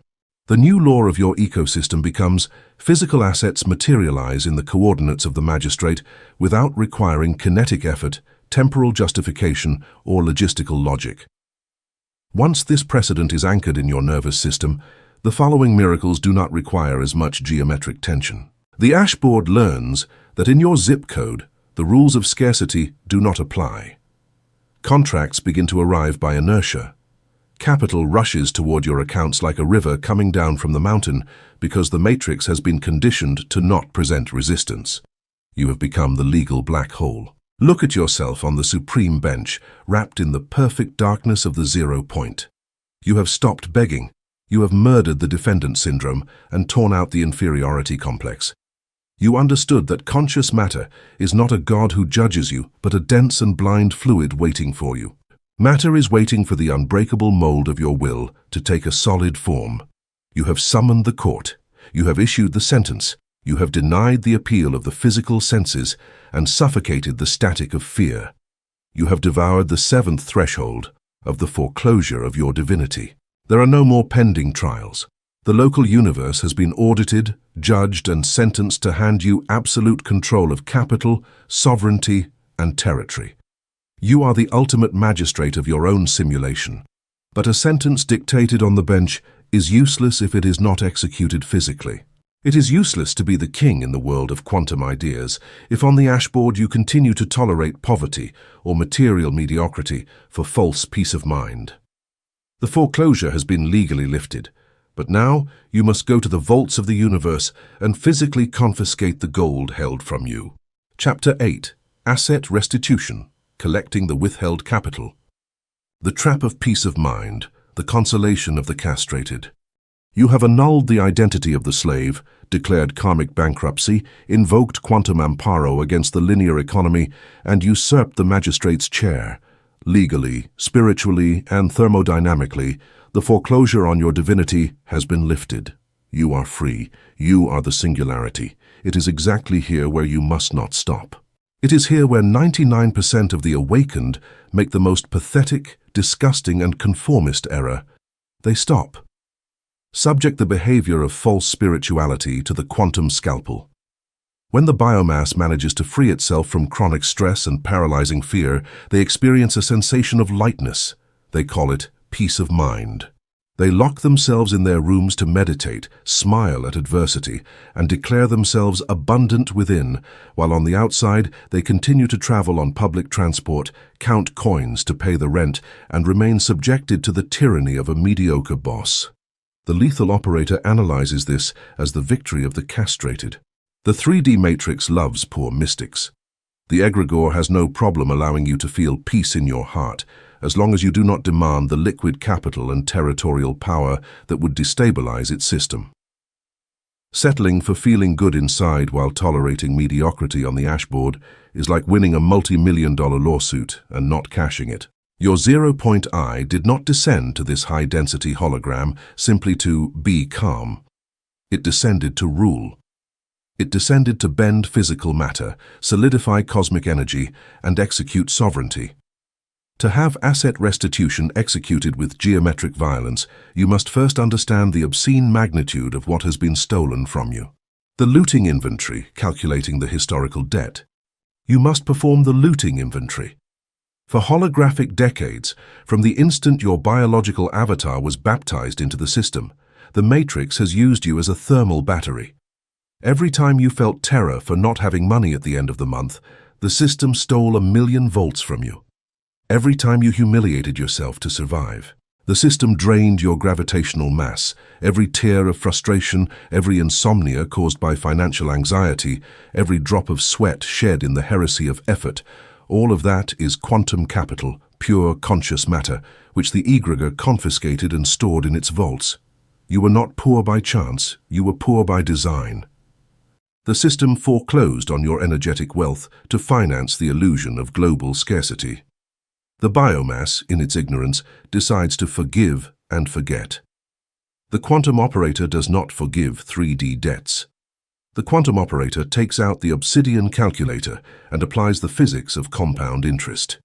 You are reviewing the books. Imagine yourself in the center of your reactor, surrounded by the aseptic coldness of the void. You are reviewing the accounting books of the universe.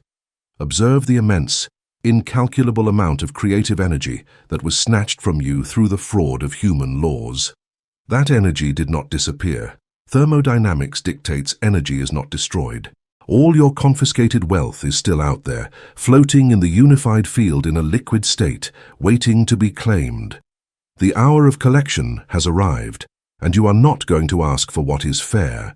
You are going to demand absolute restitution, with astronomical interest and penalties for structural damages. Open the vaults. Opening the vaults, the execution of the collection. How is the collection carried out at the level of hyperdensity? You do not present yourself before the matrix with your head bowed. You do not send requests for abundance to the universe, hoping they will be approved. You are the magistrate of the 0 point. The foreclosure is over.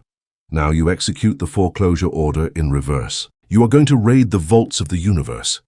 Imagine standing in front of the colossal security door of the ashboard, that holographic titanium door that separated you from unlimited capital, the monopoly of your industry, and physical sovereignty. The slave would spend his life trying to guess the combination, sweating to force it.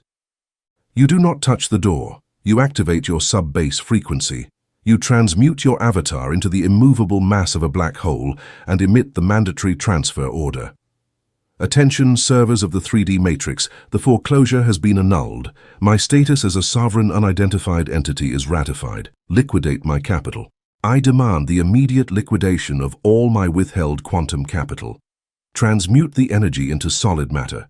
Open the financial flow valves and direct the total discharge toward my current geometric coordinates. Immediate execution, without resistance, without latency. In the millisecond this order is emitted, the vault door disintegrates. The conscious matter of the universe, which had been damned for years by the dike of your own fear and the sabotage of the biological auditor, is released all at once. And since nature abhors a vacuum, and your core is now the largest, darkest, and heaviest void, all that liquid capital rushes toward your chest like a tsunami of gold. The vertigo of obscene wealth, withstanding the pressure. When the vault breaks and assets materialize on the ashboard, when multi-million-dollar contracts are signed and money floods accounts without effort, the biological ego will experience a destructive phenomenon, the vertigo of obscene wealth. The human biomass has been programmed with subconscious terror toward extreme abundance. They have been injected with narrative viruses. Money corrupts. It is hard to handle such power. If you get rich, you will lose your friends.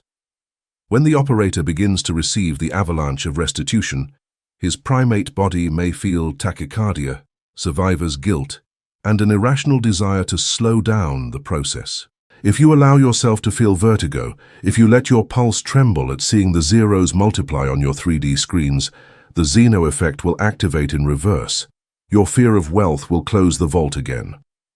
To withstand the pressure of collection, you have to apply aseptic indifference toward abundance. Watch yourself eat the gold.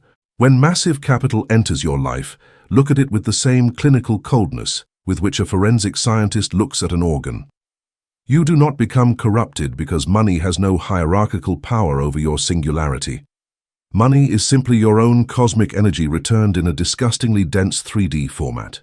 It is your property. You forbid yourself from feeling overwhelmed. The black hole is not overwhelmed when it swallows an entire solar system. It simply increases its mass and continues existing in the most absolute silence. The capital and the monopoly are yours. Do not apologize for collecting them. Do not feel guilt before the biomass in poverty. Territorial monopoly, the gravity of the empire. They are in poverty because they continue to defend the chains of their own lower court. Your only responsibility is to hold the weight of the crown. Asset restitution is not limited to digital numbers. Liquid capital is energy in motion, but for the empire to be impregnable, that energy must crystallize into physical sovereignty. The biomass believes in fair competition. They believe you have to share the market. They believe in settling for their piece of the pie. That is the mentality of the precarious tenant. You have claimed the title deed of the entire universe, and the true owner does not share his living room with insects. You want it all. To execute the total collection, you must expand your event horizon until it covers the totality of your industry, your niche, or your geographic territory of interest. Imagine projecting your sub-base frequency as a lead mantle over the ashboard. You do not go out to destroy your competition with cheap marketing tactics. That would generate kinetic friction. You destroy them by existing with more hyperdensity than they do. By accumulating the restored assets without feeling guilt and operating in zero friction, you become so massive, so undeniable, and so gravitationally perfect that customers, opportunities, and talent simply slide toward you. The competitors, noticing that conscious matter flees from them to go with you, get scared. They start to sweat. They make strategic errors, lower their prices out of desperation, burn their capital, and self-destruct under the stress of your simple immobility. You assimilate their corporate remains without any effort. Quantum transmutation from frequency to bullion. You buy their assets at liquidation prices, you occupy their physical space, and you establish the monopoly as an inescapable dictate of fluid thermodynamics. Water always fills the vessel of greatest vacuum, and you have emptied yourself of all fears. To sustain this collection in linear time, you must master transmutation. You must learn to anchor quantum energy in heavy physical matter. The 3D matrix is deceptive. If you keep your assets only on the mental plane or as pure feeling of victory, the hologram will eventually dissolve them for you. The lethal operator transmutes his voltage into solid gold bullion on the ashboard. When the matrix delivers the restored capital, anchor it in the physical world. Convert synchronicities into unbreakable contract signings.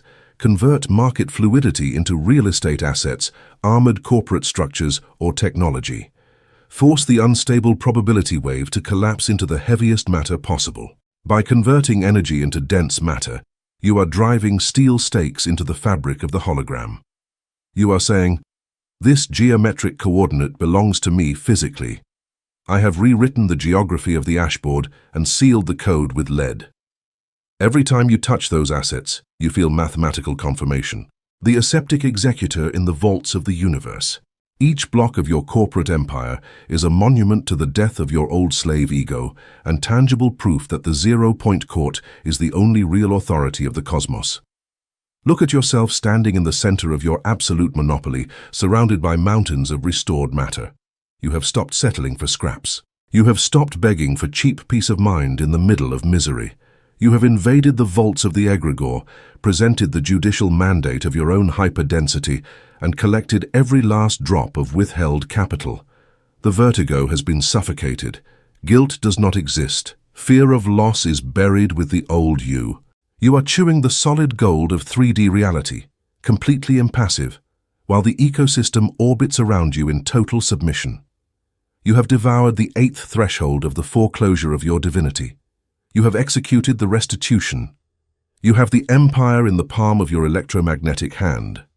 But the system never sleeps. The system will try to regroup its executors.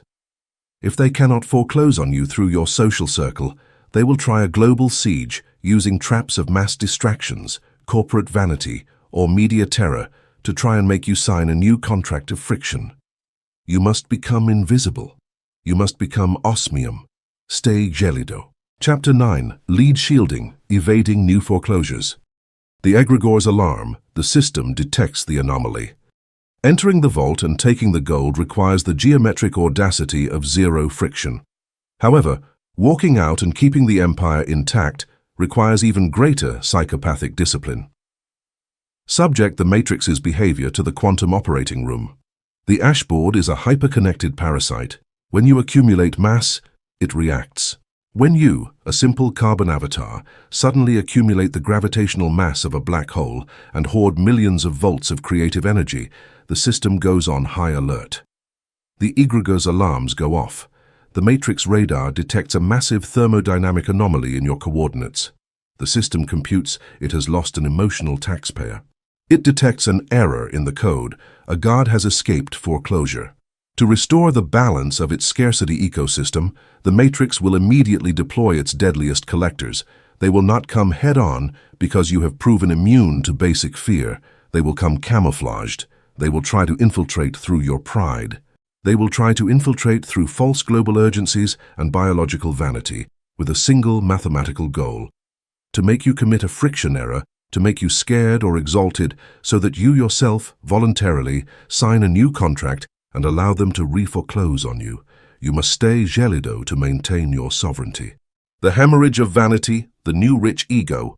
The first trap the system will throw at you, as soon as capital and power materialize in your hands, is the infection of vanity. Observe the slaves who, by chances of probability, manage to accumulate a little wealth. Their biological egos, starved and humiliated for their entire existence, explode into a hysteria of validation. They feel the disgusting need to rub their success in others' faces. They buy loud status symbols, post their achievements on the screens of the hologram, and shout to the four winds that they are invincible. This behavior, under the aseptic indifference of superior mechanics, is a thermodynamic suicide. It is a leak. The need to show off your power is empirical proof that it still surprises you to have it. It is the thermal signature of the imposter. When you boast of your empire, when you make noise and seek the applause of the biomass, you are emitting an immense amount of light and residual heat. You are projecting your hyperdensity outward. What does the matrix radar do when it detects that bright light of vanity? It locks onto the target. You yourself, with the radiant sweat of your own pride, have just sent the enemy missiles your exact coordinates. The ashboard's immune system reacts to your brilliance by deploying antibodies. It will inject envy into rivals. It will inject greed into supposed allies and unwanted attention into the regulators of the 3D system. You will begin to suffer incomprehensible blockages, media attacks, and structural sabotages. Trading your pure gravitational mass for the pathetic applause of the biomass is the stupidest trade an operator can perform. Osmium camouflage, thermodynamic invisibility. To avoid this reforeclosure and sustain the long-term monopoly, you must assimilate osmium camouflage into your genetics. In the periodic table of human elements, osmium is one of the densest and heaviest metals. But unlike gold or diamond, idolized by the biomass for reflecting light, pure osmium has a dark blue, icy tone. It does not shine. It does not attract attention. Its invulnerable resistance lies not in its ability to reflect photons for others to see, but in its absolute and immovable internal hyperdensity. The lethal operator transmutes his corporate facade into osmium. Imagine being anchored at the absolute peak of your power. You have the capacity to destroy entire industries with a sub-base decree. You have millions of volts of liquid capital in your reserves, and yet, looking from the outside, the ecosystem sees absolutely nothing at all. You emit no light. Your social behavior does not reveal even 1% of your true gravitational tonnage. When the biomass interacts with you, they see a quiet, aseptic, bureaucratically boring and expressionless entity. They do not see the claws. They do not see the nuclear reactor. You dress with the geometric sobriety of the void. Because you do not reflect the disgusting shine of your own ego, the radar cannot detect you. Murdering the personal brand, the power of nobody. To operate under this unbreakable camouflage, you must execute an act of direct blasphemy against the modern religion of 3D capitalism. You must murder the need for a public identity. The corporate biomass idolizes the personal brand. They invest millions of calories and hours in building a public character. They believe being recognized grants them power. The quantum operator knows that being the visible face of an empire is painting a red target on your own forehead and offering yourself as a sacrifice for matrix snipers. The personal brand is a high-security prison. Once you build a character, the system forecloses. It forecloses on you through expectations. You have to defend the character. You have to react if attacked. You have to spend your valuable sub-base frequency on low-vibration public relations. Apply the silent guillotine to your civil name. Excise your signature from the facades. Operate through ghost structures and proxies. Operate through ghost structures and titanium legal shields. Allow other 3D organisms, those with hungry egos, to sit in the CEO chair and receive the applause and the lawsuits of the press and the market. You, the true monarch, control the flow of assets from the shadow of immobility. Fame is for court jesters. The biological Faraday cage, acoustic isolation. While you maintain outward invisibility through camouflage, you must armor the interior of your reactor against the system's second trap, the injection of global panic. When the matrix cannot foreclosure on you individually because it cannot find your signature, it resorts to area of effect attacks. It generates crisis. The system generates macroeconomic crises, pandemics, threats of world war, and recessions. The egregor's goal is to saturate the atmosphere with so much fear radiation that friction penetrates your nervous system and forces you to release your assets.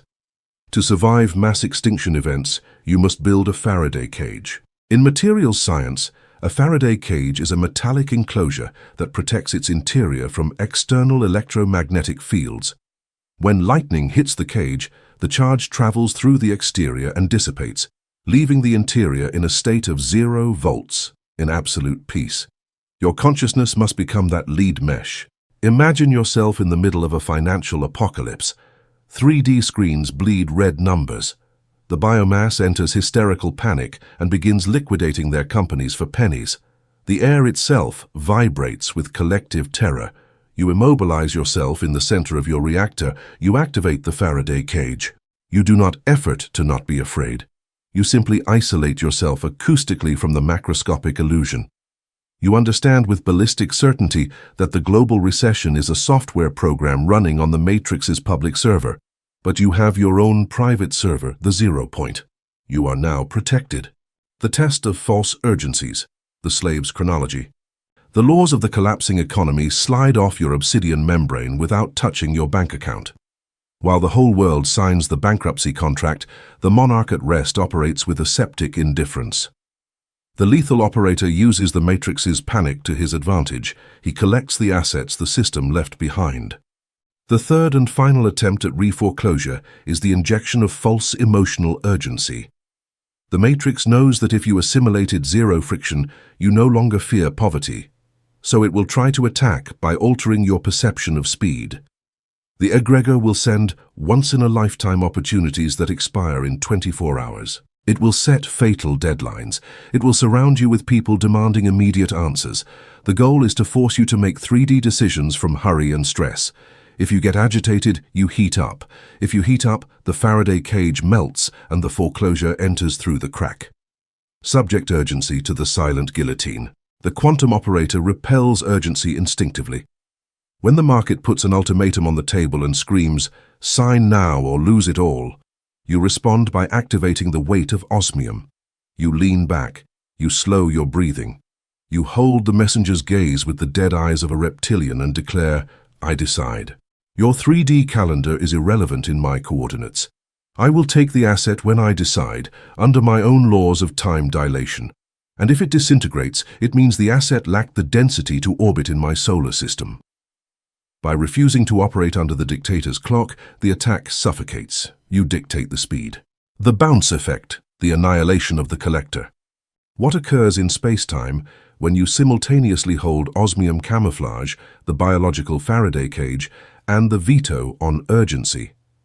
A phenomenon of destructive physics occurs that we categorize as the bounce effect. In wave mechanics, when an aggressive wave hits an absolute density surface, it must reverse direction. The wave has no choice but to bounce back with 100% of its lethal force toward the source. Visualize the battlefield. The egregor has sent its tax collectors to try to snatch the empire you confiscated. The attack hits your lead shielding. Since you do not fear, do not boast, and do not react, your surface is a mirror. The attack finds no pores to enter. Instantly, the destructive force of the lawsuit, defamation, or financial crisis bounces back. The missile turns around and heads with deafening violence directly toward the competitor or the system that launched it. You will observe, with absolute apathy, their total destruction. You will observe how those who tried to foreclosure on your divinity suffer the destruction they programmed for you.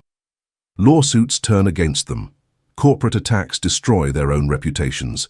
The crises they tried to sell you swallow them whole. And you have not moved a single biological finger for revenge, the icy solitude of the undefeated shielding. Look at yourself in the exact center of the fortification. You have devoured the 9th threshold of the foreclosure of your divinity. You have executed the definitive protection of your empire. You have become mathematically invulnerable to the system's strategies. The ashboard has been humiliated by your silence. The ashboard sent its best executioners, and they crashed against a wall of zero friction, destroying themselves in the process. You are the apex organism, operating from thermal invisibility and the acoustic silence of a black hole. You owe the universe nothing, and the universe has desisted from trying to collect. But one last mathematical gate remains to be sealed to complete the holographic evolution. You have the empire, you have it protected, and you are untouchable. However, the last deception of the legal process is to keep you believing that you are an entity separate from the matter you just conquered. Stay cold. While you continue to believe in the duality between you and the universe, the foreclosure has not been dissolved in its entirety. You must now cross the final threshold, the total dissolution of the legal fiction of the individual. Prepare for the final collapse of the illusion of separation. The crown is you. Chapter 10. The title deed, the owner of the board. The egregor's last trap, the owner's paranoia. You have traversed the thermodynamic hell and emerged undefeated. You executed the silent guillotine on your civil identity, declared karmic bankruptcy, nullified the laws of linear economy through quantum amparo, silenced your biological auditor, and restored your withheld capital. Lead shielding has made you invisible. The ashboard holds one last, masterful and terrifying trap to subdue you, the mirage of possession. Subject the concept of ownership to the relentless scrutiny of the quantum operating room. Human biomass, even when it manages to accumulate wealth or power, remains enslaved. Why? Because they believe they own things. The slave looks at his $10 million bank account, looks at his corporation, and says, "This is mine. I achieved it." In the exact millisecond your biological ego utters that phrase, the matrix has foreclosed on you again. The illusion of 3D possession generates automatically and inescapably the terror of loss. If you own an object, it means that object is separate from you. There is an electromagnetic space between the you who owns and the object owned. In physics, where there is space, there is time. Where there is time, there is decay, entropy, thieves, economic crises, and inflation. You become a security guard of your own vault. The heresy of duality, the creator and the work. To stifle this biological terror and claim definitive thermodynamic freedom, you must excise the heresy of duality from your DNA. Slave religions and cheap philosophy have taught you that God, or the creator, made the universe and then sat outside it to watch. They have taught you that you are here and the world is out there. The lethal operator understands that duality is a low-resolution statistical hallucination. At a subatomic level in the unified field, there is absolutely no physical separation between the electrons of your cerebral cortex and the electrons forming the gold bars in your vault. Everything is a single ocean of conscious matter. When you believe you are the creator and your empire is the work, you are injecting friction into the matrix. You are declaring that the work can rebel, that the empire can crumble, and that money can abandon you. You have to execute the quantum murder of the owner. The ultimate monarch does not have a kingdom. The holographic fusion, transmutation into matrix. The final quantum leap to dissolve the foreclosure requires holographic fusion. You have to fuse the figure of the creator with the created matter, eliminating the space, time, and friction that separates them. Imagine yourself at the center of your territorial monopoly. You have absolute power.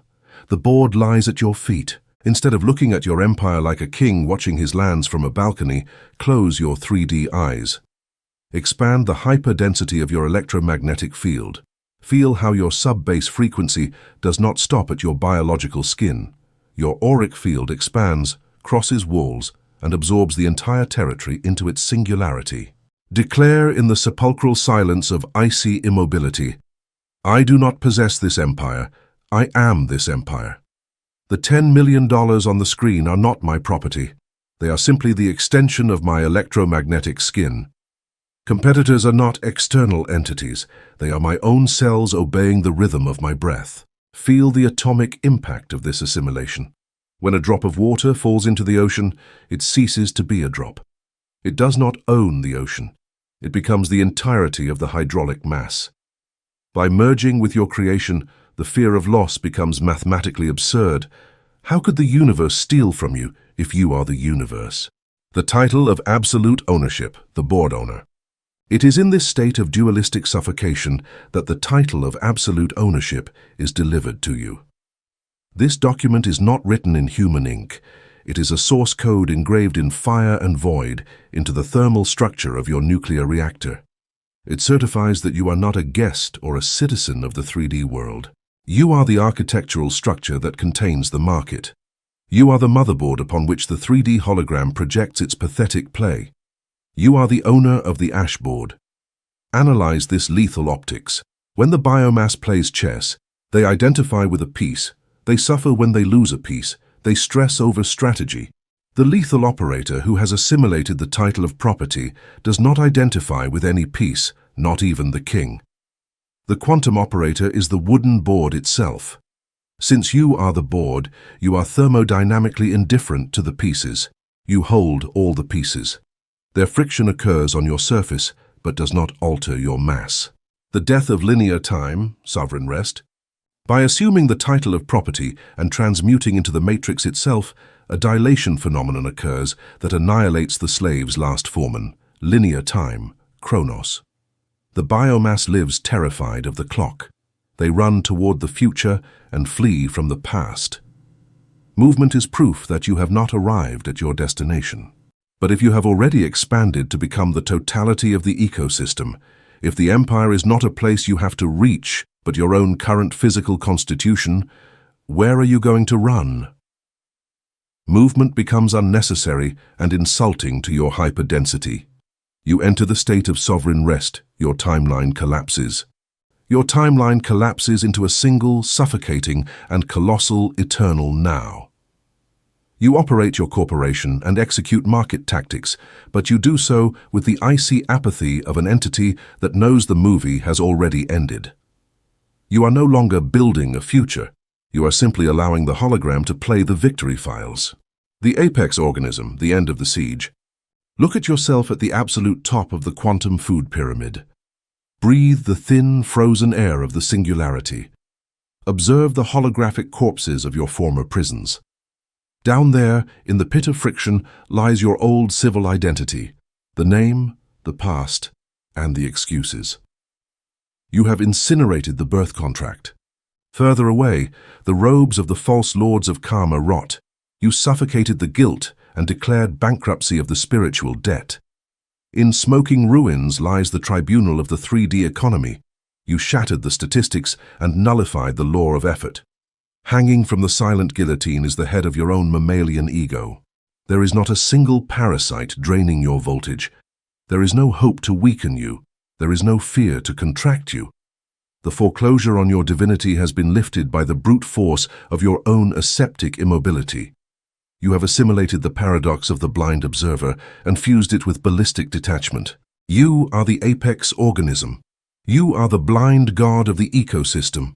You are the supermassive black hole that devoured the matrix, assimilated the source code, and sat on the obsidian throne to rule the ashboard without emitting a single photon of mercy, anxiety, or doubt. The legal code has been rewritten for you. The title deed is in your hands. Now close your eyes of flesh, seal the valves of your reactor, activate the weight of lead in your nervous system, and let the entire universe bow, creak, and collapse under the non-negotiable gravity of your simple breathing. The siege is over. You have claimed your rightful domain. Conclusion, the final verdict. Execution of the Empire. The Silent Court. The scene is definitive and lacks oxygen. Imagine walking through the massive bronze doors of the Quantum Court of Cassation. Your steps echo with the sterile heaviness of osmium. Behind you, the supreme bench is empty. There are no more judges in white noting your sins. There are no lower courts dictating inflation. There are no pending contracts forcing you to sweat blood for crumbs. You have audited the cosmos and left it bankrupt. You have recovered every millivolt, every calorie of creative energy, and every cubic centimeter of hyperdensity that belonged to you by genetic right since before the Big Bang. You are the source. As you exit the court, the immense and chaotic ashboard stretches before your boots. The market, the biomass, the linear economy, and the false urgencies spin in the distance. But they no longer represent a threat. The entire board is completely submissive, paralyzed, and waiting for the frequency emitted by your spinal cord. The annihilation of the illusion. The foreclosure was never a physical prison. It was a master fraud of psychological architecture. You understood, under the torture of the quantum scalpel, that the only authority that kept your power confiscated was your own ignorant belief in the 3D laws of scarcity. You were the jailer. You were the collector. You were the one holding the vault door closed out of terror of your own omnipotence. By suffocating hope, declaring the jurisdiction of fear null, and claiming your sovereignty through aseptic indifference, you have broken the spell. You have ceased to be the pawn and recovered your status as the original creator. The trial of your divinity has concluded. The verdict is absolute immobility. Now take your seat in the void. Do not negotiate. Do not pursue. Do not sweat. Execute your empire with the thermodynamic violence of absolute silence, and watch as conscious matter crawls toward your coordinates to worship your zero friction. Conclusion. The final verdict, the execution of the empire. The Silent Court. Imagine the dull, immensely heavy, and final sound of the colossal bronze doors closing behind you. You have just exited the Quantum Court of Cassation, the supreme and absolute tribunal of your own consciousness. The air outside the bench is icy, pristine, absolutely devoid of the suffocating oxygen of biological anxiety. Breathing the 0 point. Breathe that vacuum. Feel your holographic lungs fill with the sterilized atmosphere of the 0 point. The trial of your existence is over. There are no longer omnipotent judges dressed in white robes evaluating your supposed sins from the clouds. The cosmic accounting is closed. You are finally free from the parasitic gaze. Annulling ancestral debts. There are no more karmic creditors or false spiritual guides knocking at the door of your embassy, demanding payment for ancestral debts that do not belong to you. There are no pending restrictive contracts or abusive clauses forcing you to exchange the solid gold of your vital energy for the paper crumbs the system calls money. Shattering the embargo. You have shattered the foreclosure from its subatomic foundations. For holographic decades, the 3D egregore made you believe that power resided unreachably on the outside. It convinced you, through its educational systems and linear economy, that you had to sweat blood and plead on your knees to govern your own reality. The ignorance of the jailer. You understood, under the ruthless and blinding light of the quantum operating room, that the only authority that kept your creative power confiscated was your own ignorance. You yourself were financing the bars of your prison with the thermal leak of your own fear. You were the voluntary jailer who turned the key in the lock.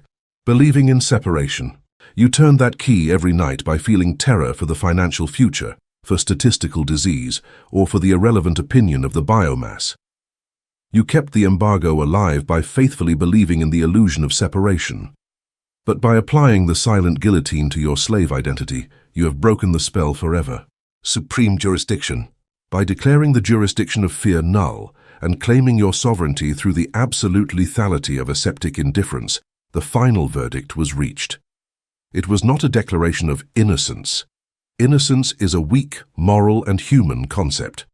The final verdict on your source code was of sovereignty and supreme jurisdiction. Restitution of divinity. You have recovered every millivolt of your divinity, every calorie of hyperdensity that was drained throughout your human biography, from your first breath in the biological operating room has been restored to you at this instant with astronomical thermodynamic interest. You are no longer a scared pawn trying to survive. The apex organism. You have transmuted into the apex organism. Look at yourself standing before the abyss.